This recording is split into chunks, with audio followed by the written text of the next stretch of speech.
আজকে দেখবো ওইখানে দুজন বসে আছে, ওই দেখেন, ওই দেখবো ওদের কাছে কি দামি জিনিস আছে। চলেন,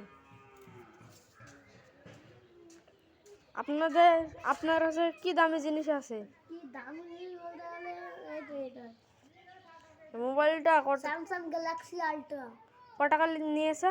এই ফোনটার দাম হচ্ছে 20 লাখ টাকা দাম। তাহলে বন্ধুরা 20 লাখ টাকা দাম ফোনটার। আর আপনার কাছে কি আছে? এই টাকা এই টাকাটা কোথা থেকে লিখেছেন? আমি চুরকে লেনছি আমার ব্যাগ থেকে। ও ভাই, আজকালকার সেলফি সব কি হয়েছে, মার কাছ থেকে টাকা চুরি করে এনেছে। তাহলে থাকো, বাড়িতে ছিল। বাড়িতে ছিল। হ্যাঁ। ও ওকে, তাহলে থাকো guys. Hands up. Okay, hands up. Okay guys, তাহলে সেলফি সব কিরকম হয়েছে ভাবো গাইজ।